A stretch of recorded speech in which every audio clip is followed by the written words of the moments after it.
and welcome to day 3. Excitingly, we are halfway through our week of wax now, and I hope you've been enjoying exploring granulation yesterday. So today is all about making some very cute silver charms. So you can see some that I've got here, and I'm going to share more inside the program today.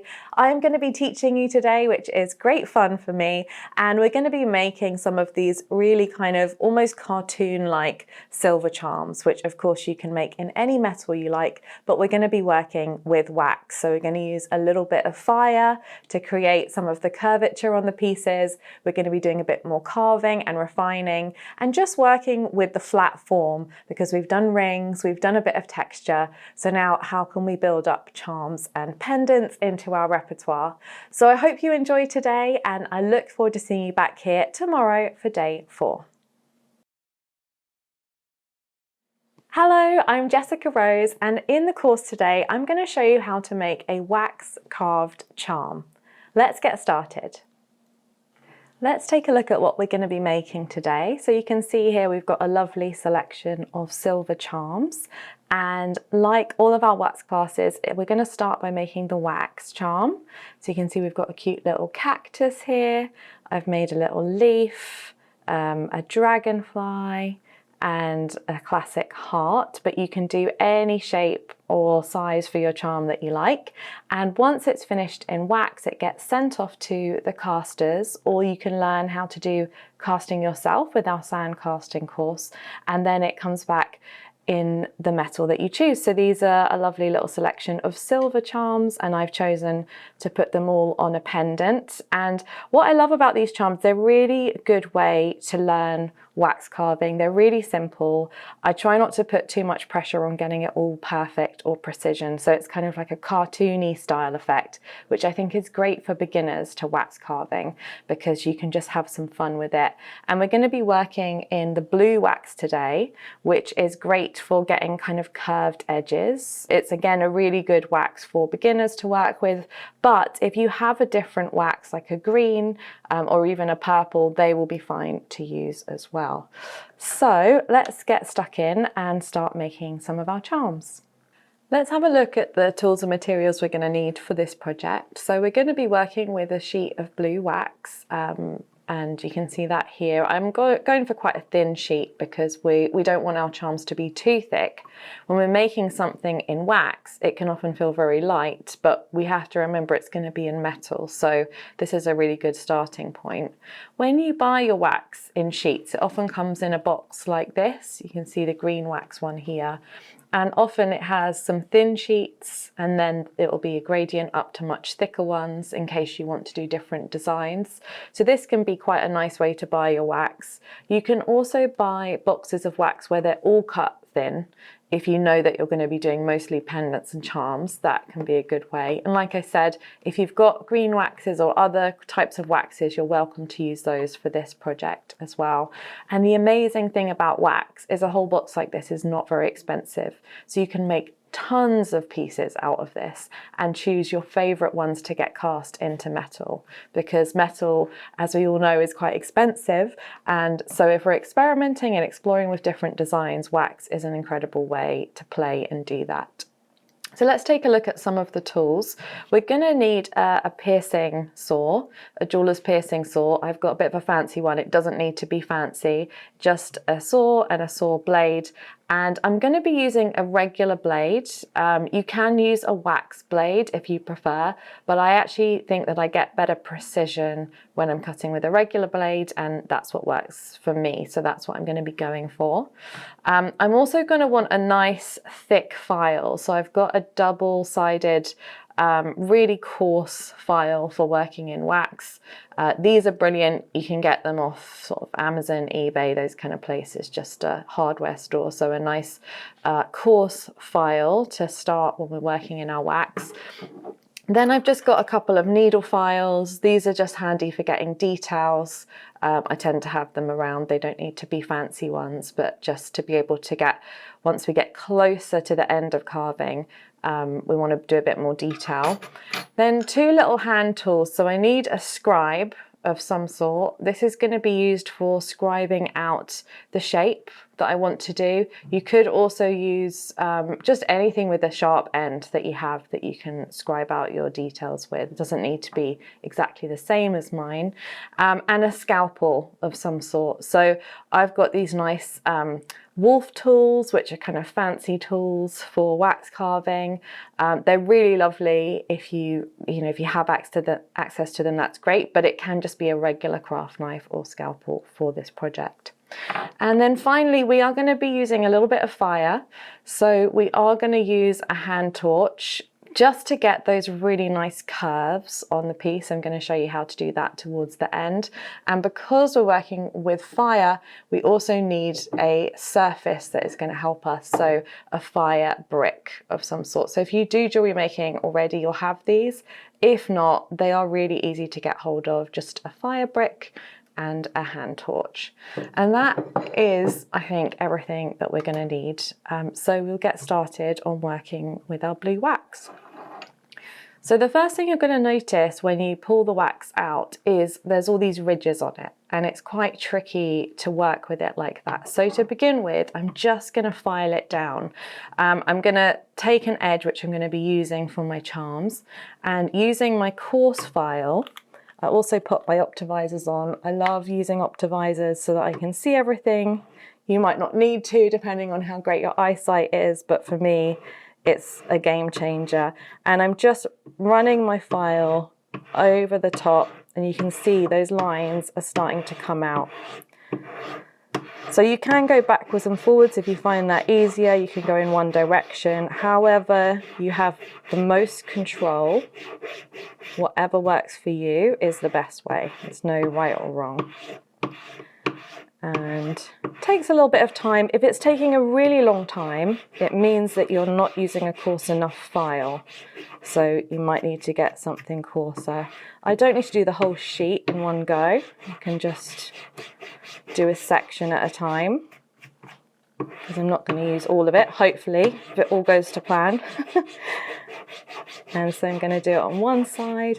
I try not to have a bias. We all have a bit of a natural bias, so it's good to move it around a little bit, but I'm trying to keep it uniform as much as possible. Don't worry about the little lines and scratches from your file marks, because we'll be doing lots of work to get those out later. And then once I've got enough done on one side, I'm just going to flip over to the other. And this, of course, helps to reduce the thickness as well, because with charms, you want them a little bit thick so that they feel substantial, but every bit of wax is metal and it costs money, so we have to be thoughtful. These wax shavings are also great to keep for when you're doing granules and things like that, so it's a great opportunity if you need to make some wax shavings for your wax carving. Just get a slab of wax out and pre-file it down, and then you'll have them ready to go.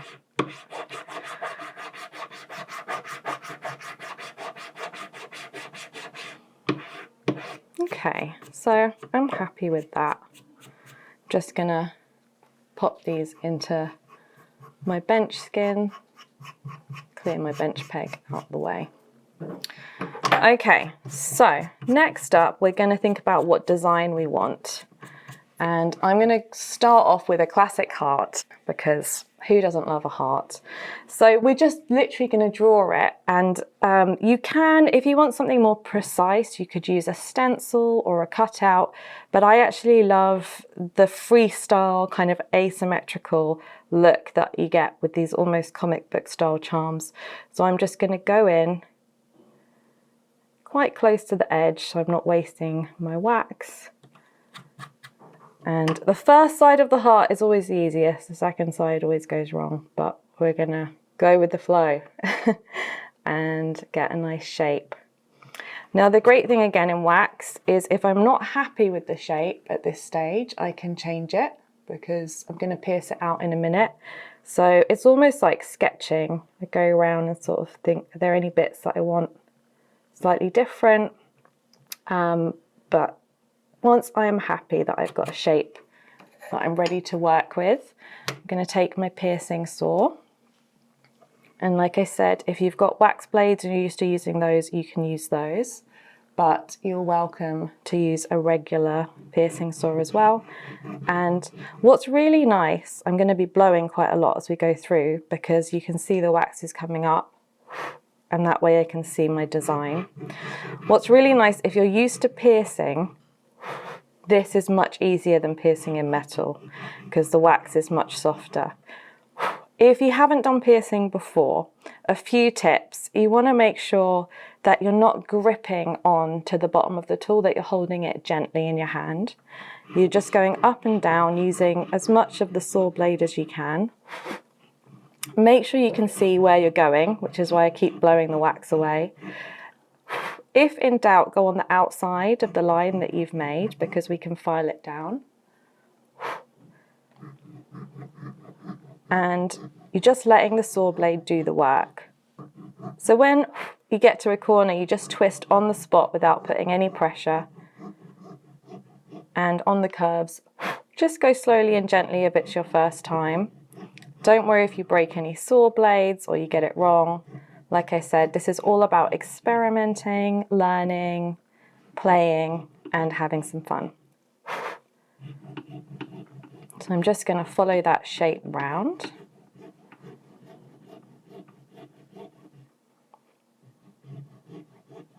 And again, I'm at a corner, so I'm going to twist on the spot whilst moving my blade up and down.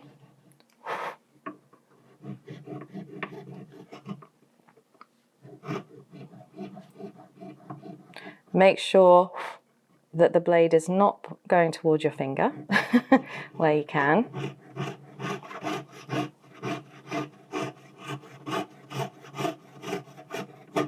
And then you're done. Now, unlike metal, which will pop straight out, the wax does sometimes need a bit of encouragement. So I'm just gently gonna push through. And there we have our heart cut out. So it will look very rough at this stage, and that is fine. But we've got a really nice shape to start from. And now we can start doing our filing. So I'm gonna start off with a coarse file. But one of the common mistakes that people make with wax a lot is just taking too much away too soon. So I don't want to do too much with my coarse file. And the bench peg is here for us to use, so where we can lean on it. Now I'm going to start by taking off the edges because I want it to be smooth and round. So I'm just going to work my way round. And starting to get the shape that I want. Again, I'm always picturing my wax as metal and thinking, gosh, that's a lot of metal. I'm going to take some off and get the shape that I want for my overall design. There's not really a right or wrong way to carve your piece. It's however feels intuitive to you. But I always like to start with a coarse file and take off the bits that I know I'm not going to need. So going on to the other side. Also with these charms, you can decide whether you want to have a front and a back or whether you want them to be very much 3D, that either side could be the front. I find with hearts, they're often can sort of be front and back. But with some of the animals or the insects and things, it will be a little bit different. So again, it's up to you what you choose to do in your design. The hardest thing, I'll tell you now, about making these charms is dropping them. I drop them all the time because they're just small. So if you're new and you're struggling, maybe start with a slightly bigger one. Like this one's fairly decent size to hold, but some of the smaller ones they do get tricky. But it's okay to drop your wax, just pick it up and keep going. So it's starting to take shape, and you can see how simple it is to make a really lovely piece from wax. And you know, when you're new again, it takes time. It's quite slow, but the more you do it, the quicker it gets, because you know what areas you want to remove and you can work with the bigger files like this one. Now, if you're not happy with your design, you can always just start again. It's not a problem in wax. Okay, so once I feel like I've taken enough away with my big file, I'm going to move on to my scalpel next to start getting the look and feel of the piece. So keep looking at it, keep checking in. I'm quite happy with the thickness, checking my edges if I want any major changes in the shape, because once I move on to the scalpel, that's more about refining. And again, what I like about these designs is it's not trying to be perfectly symmetrical, but it's about creating something that looks good to you and feels good to you. Okay, let's move on. We can always go back to the file if we need to. You will get covered in wax. It's very messy. It's all part of the journey. Okay, so scalpel is a great tool for starting to refine. So I'm just going to use the edge and just start scraping. And as I do, it starts to smooth everything off and I start to see the shape of my piece. And again, the hardest bit is holding it. And hopefully you can see it's starting to feel a bit more like a refined charm the more I go round and refine. Now I want to get rid of as many scratches, divots, file marks that I can, because once it comes back from the casters, all of those will be there. So wax captures all the detail, which is a great thing, but it also means that it captures detail that we don't want sometimes. And the more we can get it out at this stage, the less we need to do at the cleanup stage. So I'm just going to work my way around. It's almost like a little potato peeler, just scratching off the surface.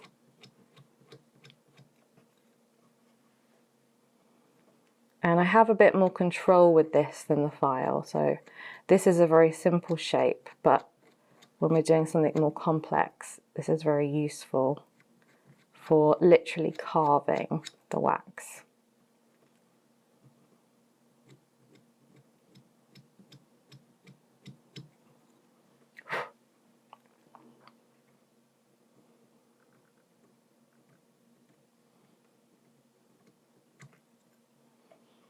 And I take my time with this stage, because like I said, the more I do now, the less I'll need to do when it comes back from the casters. Although I can clean it up then as well, and I will be.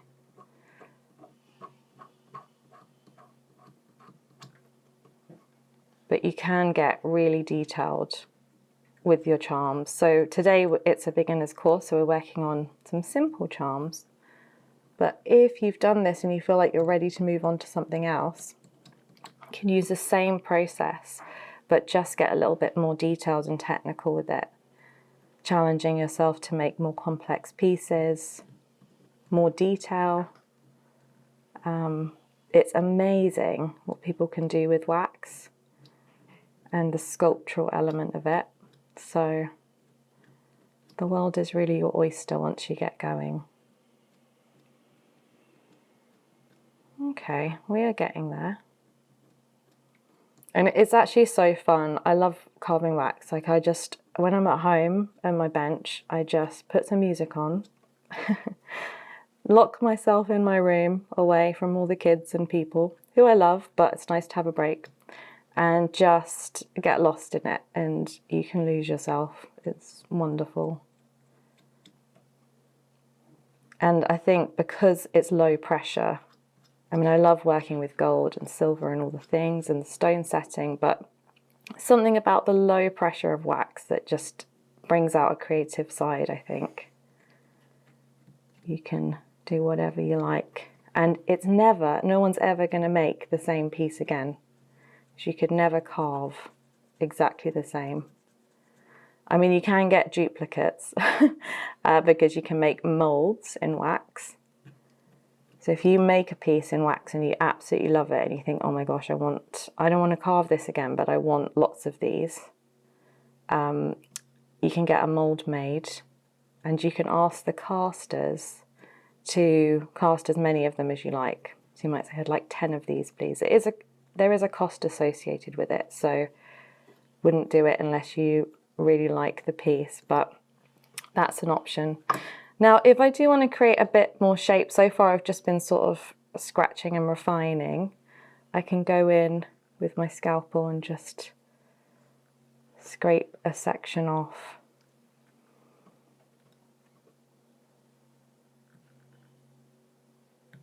So I'm starting to get a bit more the shape that I want, and then I'll smooth that over.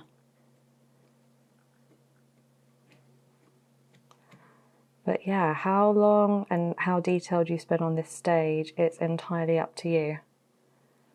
Some pieces come together really quickly, others definitely take their time. But a heart is a nice one to start with because it's not too complicated, and asymmetrical hearts, I think, are the best hearts anyway, personally. Okay, so I think we're ready for our final stage. It's pretty much there, but I want it to be a little bit more curved, and I want it to have a little bit more of that kind of smooth effect that we have if we look at our heart from before. It's kind of a bit shinier, a bit more curved over. So there's a little trick for this, and it's a little bit scary, but it's also very fun, and it involves fire. So I'm going to get my fire brick, place this on here, and I'm going to run a flame across it. Now, wax, of course, melts, and this is a small bit of wax, so it will melt very quickly, which means I really very quickly run the flame across. I don't want to hold on to it. So I'm just going to turn my torch on. If you've not used a torch before, you just turn it on using this section at the back and you'll hear some gas. I've preloaded it with gas, which is just universal lighter fluid, which you can get from any sort of hardware store. Flick on my flame. And again, it's going to take just a second and we're done. So really quick, if you hold it on there, you'll end up with a puddle of wax on your block. But I want to do the other side, so I have to wait a minute or so, maybe 30 seconds, because I don't want to put my fingerprints on it because it's still a bit soft, the wax. And then I'm just going to flip it over and do exactly the same on the other side. And it just takes out any little marks. And there we go.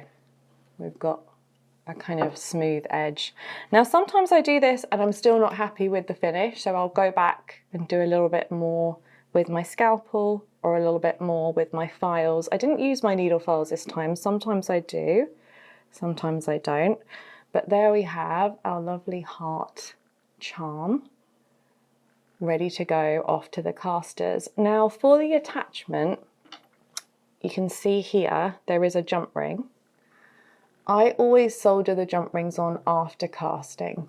So when the piece comes back from the casters, it's going to look a little bit rough and ready, and it's going to have a little sprue that comes out. So you're going to cut off the sprue with your piercing saw, just like we did with the piercing before, clean it up, and then solder on a jump ring.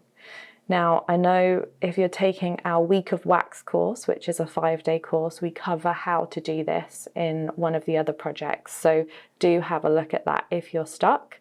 But yeah, a really lovely way to create a lovely wax charm. So next, I'm going to show you something a little bit different. I think we're going to do like a butterfly or a dragonfly, just to show how you could get more shapes if you were doing something slightly more complex. The cactus one is exactly the same as this one. I've just cut out a cactus and then done exactly the same sort of refining. But yeah, some of them are a little bit different. So we're going to explore the sort of butterfly, dragonfly one up next. So we finished our heart charm and now we're going to experiment with a bit of a dragonfly shape charm. And again, these are not super precise. We're still going for the kind of rounded look. You can carve out a much more complex, precise design, but we're going to stick with the fun vibe. So I tend to start, I honestly find this the hardest part, which is getting the shape right. So I'll start by drawing the body of our cute little dragonfly. And I want to try and get it, if I'm doing a group of charms, I want to try and get the size roughly the same so that they kind of work well together. And then for our dragonfly, it's got like a kind of big wing. So I'm going to go out and do that. And again, remember, you can, I think of this as like sketching almost. You can go over it again. And then underneath we've got a small wing which kind of sits below. And then I'm going to go for the other side.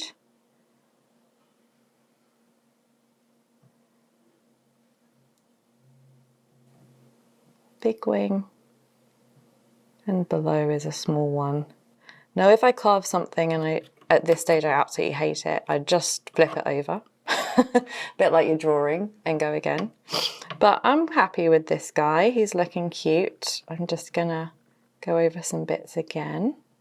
And remember that at the carving stage, I will be doing a lot more detail.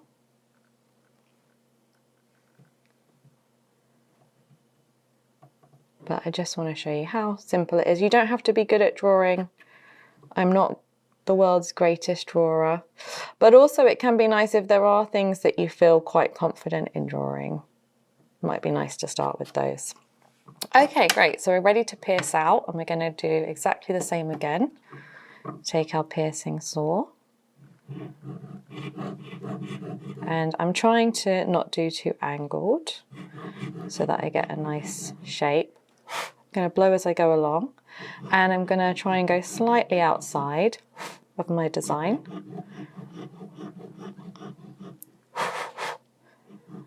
And gently turning at the corners whilst keep moving my saw blade.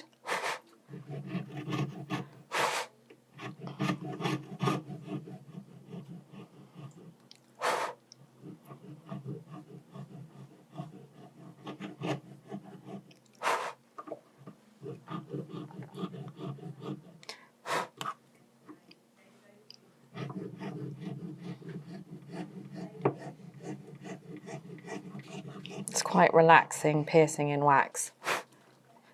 If you're used to piercing in sheet metal, it's a breeze.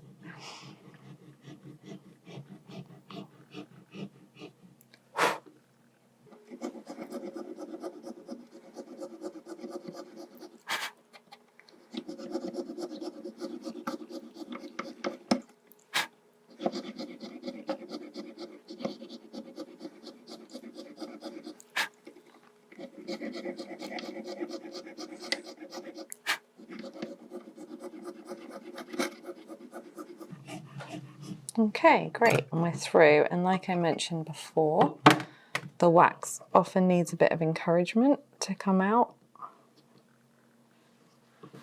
So I'm just going to gently push through, sometimes from both sides, see which way it wants to come.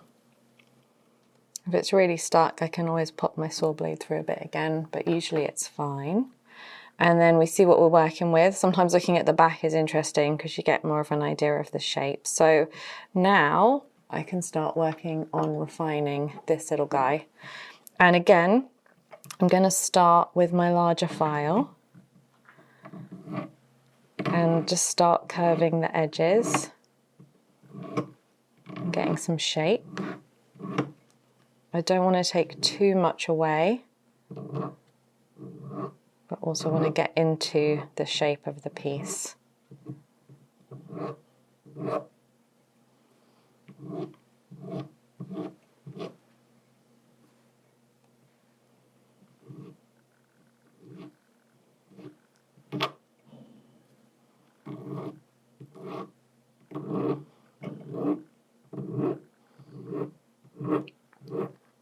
This is a good size piece to be able to hold.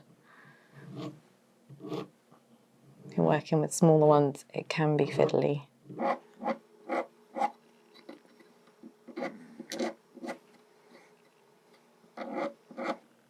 And these pieces are lovely as they are on their own, but also if you love a stone setting, they are great candidates for popping in like a flush setting or even a star setting, because they're nice and thick, so they can take some stones if you ever wanted to progress into doing more stone setting and wax. We teach that on our 1-year wax diploma program. There's a lot of stone setting in there because I love stone setting, and almost every time I'm making anything I'm thinking, oh, where could the stones go? So this guy could definitely do with some stones if I wanted to. So I'm just taking my file and working my way up this body section as well, because I want to create a bit of definition. So I'm using the flat edge, the sharp sort of corner, to start creating a little bit of definition. I'm going to do more with my carving tools, but I'm starting to separate out where there's going to be some definition in the piece.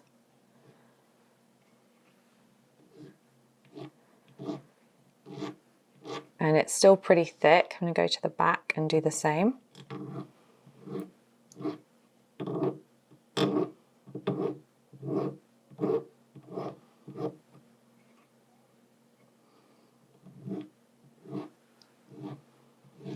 But remember, we're also going to be using our fun method at the end with our torch, so we still want to get it nice and precise, but it doesn't need to be perfect. That will help with the cleanup sort of stage. Some traditional wax carvers don't like the torch, which I can understand, because if you're doing very detailed carving, you don't want to then put a flame over it because you're going to lose all that beautiful detail. So I think with these kind of techniques, it's figuring out when do you want to use them and when is really not a good time to use them. And yeah, if you've got precision and detail, you don't want to put a flame over that. But when you're playing and having fun and making comic book style charms, it's the perfect time to use that technique. So yeah, I'm just working my way around, taking off the edges and creating a little bit of shape. A lot of wax, it is quite intuitive, so you follow instruction, but you also, it kind of comes, the more you do it, like anything, the more you practice. And I can't tell you how many charms I've started and thought, oh gosh, no, I don't like this one. And that's okay, that's all part of the process as well. And also sometimes halfway through you look at it and think, what is this? And you keep going and it gets there. You're like, actually, quite like it in the end. You might surprise yourself.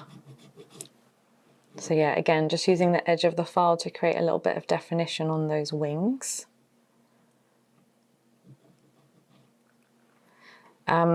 Wax can break. Luckily with these charms, they're quite thick, so it's not too vulnerable for breakages. But if it does, you can fix it by heating up a bit of wax and adding some on.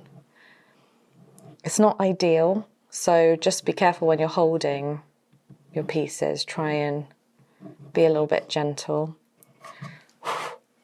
Okay, so we're getting a bit of shape on both the back and the front.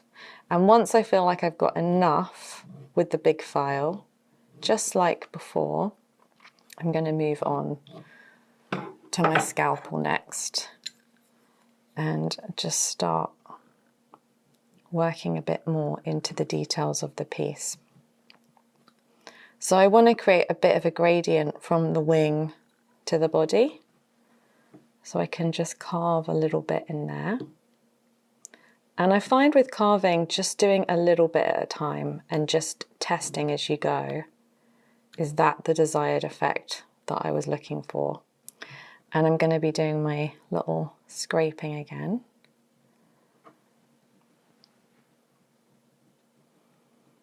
Start to smooth over.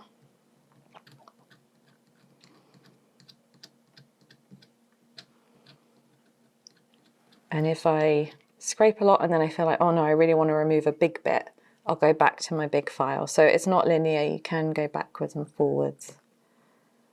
And I'm just doing the edge of the wing here, just scraping to smooth it over. Not sure that that's a technical term, scraping. That's just what I'm doing. So a little bit of removing the wax and a little bit of smoothing over. And just like in our heart, I'm just going to work my way around the piece. I think the main difference with this one is I've got different layers that I want to be slightly different. So with the body, I'm going to create it curved. So I'm just going to take off the edges.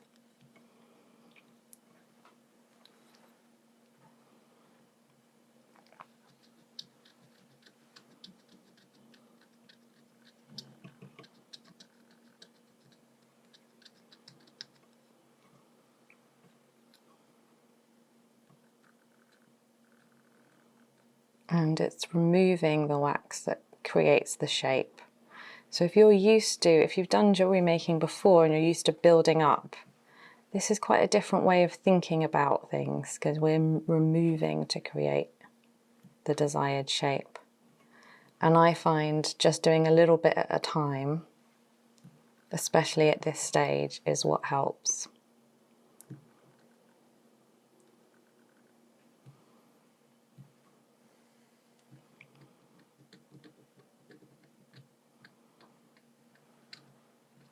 And just settle into it, enjoy it.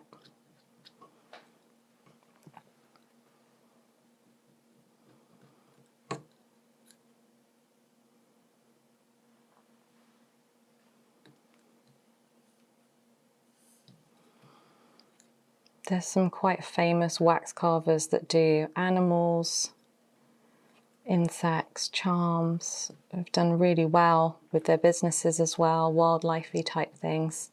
It's worth researching just to get an idea of what you can do. With a quick Google, you'll be able to find lots of inspiration. And there might be something you're really into, a hobby or an interest that you think, oh, I could make some charms around that don't exist maybe. So I think that's part of the fun of making your own things, is you can make something a bit different.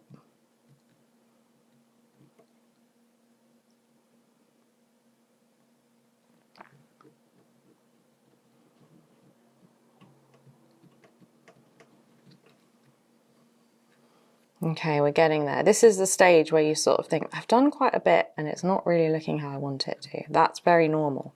It's coming. The more you work in wax, and I think any piece of jewellery really, the more you just come to expect those stages and you're like, it's all right, it's going to be okay. We're going to work through this stage and get to the other side. The messy middle, I think that's what they call it sometimes. Just have to be patient and work through steadily. So yeah, on each side I'm just trying to remove a little bit of the wax as I get closer to the body to create that sort of three-dimensional effect.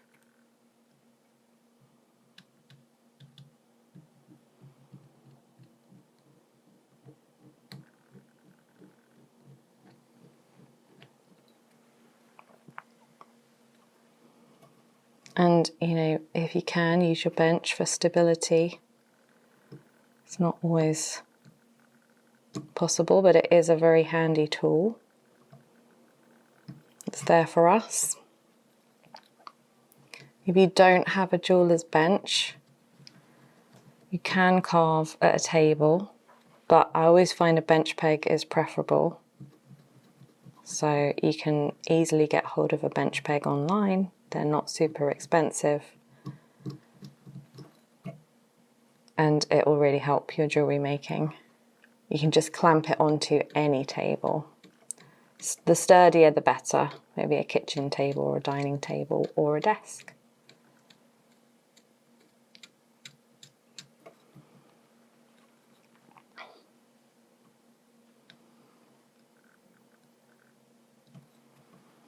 I like to give my charms names as well. I thought this was a guy, but I think it's going to be a female dragonfly. I think it's going to be Delilah, the dragonfly. Just, you know, this is what happens in my brain while I'm wax carving. Alrighty. So you can see it's starting to come to life. I do have a bit more work to do. I'm going to keep going, refining, front and back. And then we will end with the flame in a moment. But I'm just going to be working with my scalpel, just doing exactly what I have been doing. And where there's any gaps or like scratches like here, I'm just going to keep going until they are out, because I don't want any big scratches or divots, because they're going to be very tricky after casting to deal with. So I'm going to keep going and refining until I'm happy with my piece.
Okay, so once I've spent a bit of time and I've got a front and back that I'm pretty much happy with, it's not perfect, but it's pretty good, pretty happy with it.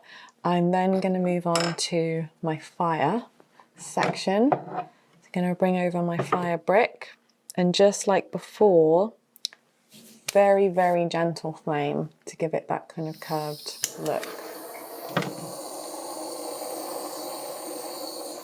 And you can see the whole piece kind of goes like a shiny colour. You can see when the flame's done its work.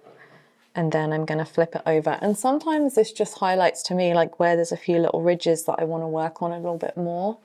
And I'll go back in and do the other side.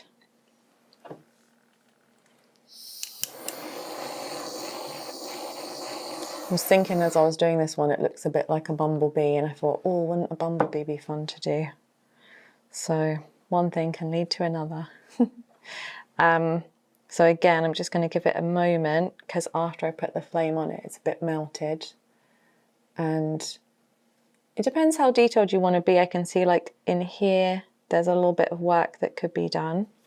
And I either need to do that now or do it in the silver version.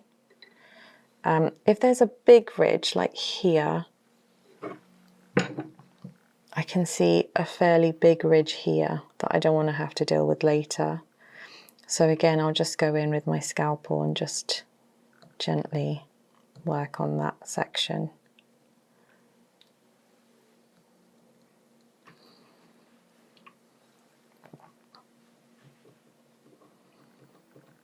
So don't feel like after you've done your flame, you can't do anything else. It is usually the last step, but it doesn't have to be. The most important thing is that there aren't any big scratches or areas I'm going to have to get out in the silver, because it's going to take me a lot longer to do it in the silver. So I find it's getting the balance right between, it doesn't have to be perfect, I can do some work later, but any major sections, and the more that I do at this stage, the easier it will be later. And then I can either go over with the flame again, or I think for this one I'm happy to leave it as it is. So there's Delilah, all done. Yeah, let's take a look back at the samples of what we've been making. So this is our charm course. Well done for completing it with me. As you can see, it's a lot of fun, and you can really run with your creativity with this one. I love doing the little cactuses. They're pretty fun. The little insects, the butterflies, the dragonflies. Like I said, a bee might be quite fun. But I also really love the classic hearts. And this little flower was a fun one to do as well. For this one, I carved it as before, and then I heated up the end of a dentist tool and just popped it into the wax to create these kind of divots.